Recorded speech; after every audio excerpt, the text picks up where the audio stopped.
And welcome back to Hannity as we continue with former White House chief strategist Steve Bannon is with us. You know, I go over this whole thing. Now we know that Hillary basically rigged and stole a primary. There's no, the evidence is overwhelming, incontrovertible. Then she tried to, by spending money. We know she spent the money. She controlled the DNC. They spent the money. And they paid for this phony Russian dossier, Russian lies, propaganda to influence the American people, bought and paid for by Clinton. Then we've got this whole issue of Uranium One. Mueller knew in 2009 about, and so did Eric Holder, about bribery, extortion, kickbacks, money laundering, and racketeering. A year later, the Uranium One deal goes through. Steve, we have to import uranium because we don't have enough uranium in this country. No one has ever given any simple, why would we ever, knowing especially the crimes committed by Putin's thugs in this country, ever allow Putin control of 20% of our uranium? And I'm not even talking about the Clintons getting more money in speaking fees and $145 million kickback to the foundation. When you look at these things in light of what is going on for a year, when there's no evidence of Trump-Russia collusion, as Dianne Feinstein said on Sunday, what are your thoughts? I think what you're seeing is that the opposition party media, the progressive left Democrats, and the corporatists they're trying to nullify the 2016 election. I mean, it's very obvious what's going on. I'm here in Macomb County, Michigan, which is the home of the Reagan Democrats that gave President Trump an overwhelming victory on election night and actually had the Detroit Free Press reverse their call of the state of Michigan for Hillary Clinton and give it later to Donald Trump. And the working men and women of this county are the ones that did it. And what you're seeing is that the elites in this country don't want the people in Macomb County to have a voice. They are trying to nullify the 2016 election. And they're doing it with every underhanded thing they hit. That's why the entire Russian collusion thing is a joke. The Clintons have been so corrupt for so long. But Steve, wait a minute. There was collusion. Hillary Clinton bought and paid for Russian lies. Right. It was right. Use whatever term you want. It's incumbent. I tell you, that's incumbent to me upon Grassley in the committee and also Senator Sessions. If Mueller won't pick this up in his investigation, when he's now looking at guys' tax returns like Paul Manafort's and charges of wire fraud and things that happened 10 years ago, then it seems to me that Senator Sessions has to look into the Clinton situation, particularly Uranium One. I think a special counsel ought to be designated for Uranium One. The American people got to get to the bottom of that. There's crimes on.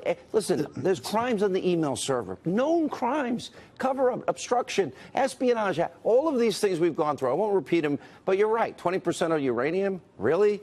And Mueller knew. How could he investigate anything Russia? Let me ask you a political question.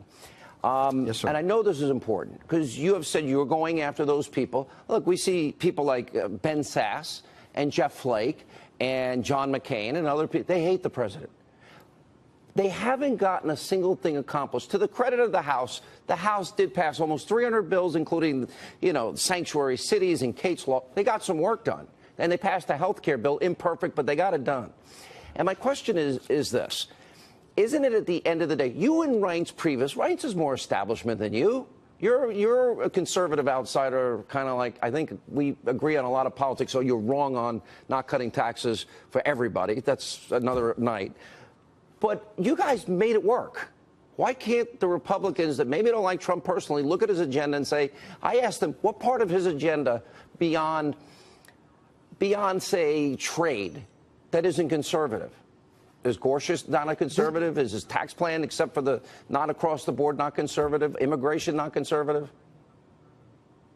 Listen, this is what I gave the speech about tonight, about victory and about winning more victories in the future. Reince and I came together as soon as I was designated CEO of the campaign. The only way we won in the 85 days we had to go was to put together a coalition. We had the religious right, we had the Tea Party groups, we had the populists, we had the economic nationalists, and we had the Republican establishment. And Reince and I had a great working relationship. We had a great working relationship in the White House. I think what you're seeing is really the donor class, and particularly in the United States Senate with Mitch McConnell.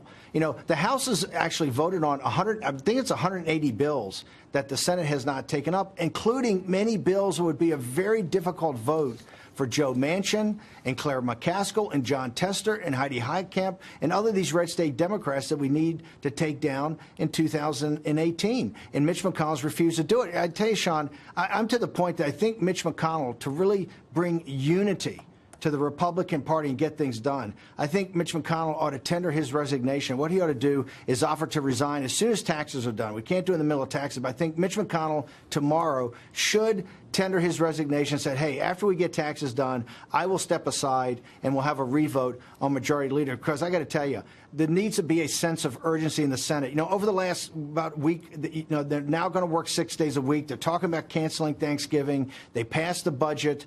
They're starting to move on federal judges. But that's all because, quite frankly, we put the spotlight on Mitch McConnell and said that this guy is just not supporting the president, and he's not supporting the president. The president needs support. If you're going to drain the swamp. He's not helping the forgotten men and women. The people in this country, their inactivity, their lack of urgency, their many vacations. It's not help. The president, just by getting rid of burdensome Obama-era regulations, look what's happened to the economy. Imagine if they would explode the economy with this bill. But they have given up on Reagan supply-side conservative tax cuts across the board. Reagan went from 70 to 28% top marginal rates. This is actually a private issue you and I disagree with on that part. They're great on the corporate tax cuts. They're great on the repatriation. The president's been great on energy independence. That all stimulates the economy, manufacturing. Factories are going to be built as a result.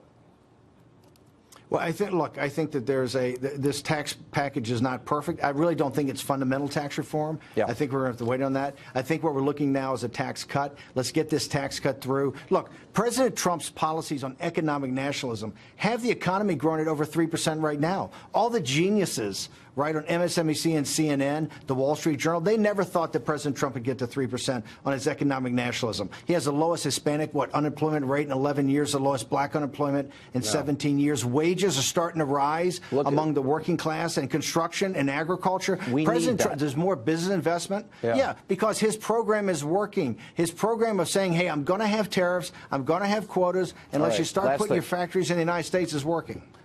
I agree with you on McConnell. Step up, get the job done, or get out. I'm tired of it. Steve, good to see you. He should tender his resignation tonight for after the tax cuts. I know you hate doing interviews. We appreciate you coming on the program. Thank you. We're just moments away from the president's joint press statement with his Chinese counterpart. President Trump's tough talk already on North Korea has gone far. According to some people, including former Secretary of State John Kerry, it's gone too far. In an interview with CNN's Christiane Amanpour, Kerry criticized President Trump for his stance toward North Korea and its leader, Kim Jong-un. I think the rhetoric to date has, frankly, stepped over the line with respect to the messages that are being sent. It's given North Korea a reason to say, hey, we need a bomb, because if we don't have a bomb, we're going to, not be able to protect ourselves, and they'll come after us. Joining me now, Congressman Ron DeSantis from the House Foreign Affairs Committee and former military advisor Rebecca Heinrichs. Thank you both for being in. Good evening.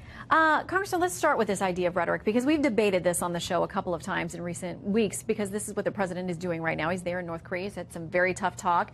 And it seems like most of the folks across the aisle from you, the Democrats, think that he's gone way too far, including the former Secretary of State, who we might add, a lot of this evolution of the nuclear program in North Korea happened on his watch. They did nothing in the Obama administration for 8 years. They let the problem get worse. And obviously, they've created a new problem, I believe, with what they've done with Iran, which will be the North Korea 5 or 10 years from now. So I think it's fine for them to criticize the president, but he sees a problem. He realizes we're on an unsustainable course, so he's working in a variety of ways, including with rhetoric, but also with economic pressure. He's marshaling military resources. I think it's clear from his rhetoric that there's a credible threat of force on the table. I hope we don't have to use that, but if you don't have that, then North Korea is not going to listen to you. So I think it's great for them chirping on the sidelines. They've given the president this mess, and he's trying to deal with it. And he is, and part of that, Rebecca, of course, is now dealing with China. And he has a very different take on China than he did during the campaign, because now, obviously, as a world leader, they have to work together. We want to play a little bit of how he described China when he was on the campaign trail, hoping to become president. We can't continue to allow China to rape our country, and that's what they're doing. It's the greatest theft in the history of the world.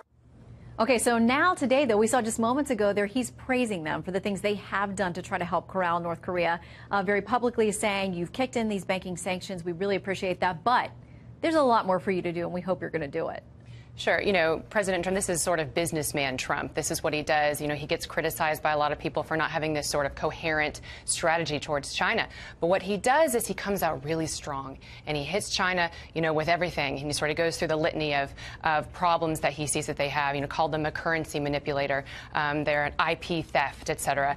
And then what he does is he sort of backs off of that. And so in a way, the Chinese can sort of feel like they're getting a win here, or he's meeting them in the middle. So he goes really hard, and then he sort of backs off to try to get what he really wants. And what President Trump really wants with China right now, what the alligator closest to the boat is, because there's a lot of alligators, it's help with North Korea. And that is where China is really going to play the biggest role here, because China is, to a large degree, the great enabler of North Korea. It's the trade with China that keeps North Korea's nuclear missile program alive. And so that's what President Trump really needs help with when he comes to China. I mean, the statistic is that 90% of North Korea's trade is done with China. And there's this issue of these massive coal imports into China that they get from North Korea.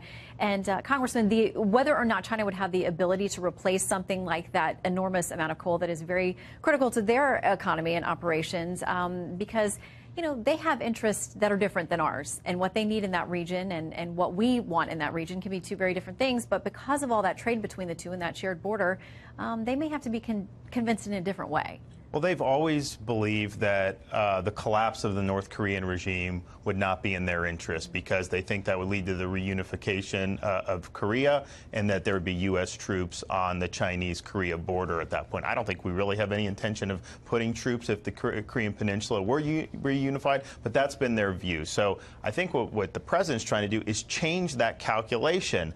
Look, if we continue to pump money, if you continue to pump money and trade with North Korea, you keep them afloat, they can engage in all this destabilizing activity. That's not in your interest, China. And I think he's leveraging economic, I think he's leveraging political, and I think he is leveraging our military power in the region for doing that. So China has not been willing to really change their calculation up to this point. I think the president's done a lot of good things to get him there. Hopefully this trip we get some progress. All right, we'd like for you guys to stick around because there's much more to discuss.